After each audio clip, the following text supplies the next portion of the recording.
ఇంద్రలోక భవనాన్ని ఈడ్చుకొచ్చి గదిలో మార్చి మళ్ళీ కట్టారో ఏమో మాయజాలము తెలుసు మంత్రగారడి తెలుసు రెంటి కన్న ఇది ఇంకోటేమో నీలాకాశం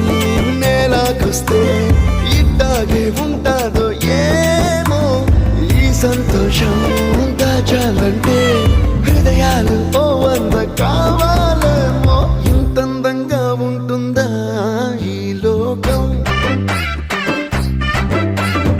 ఇన్నాళ్ళు ఈ మనసుకి తెలియాలేదే పాపం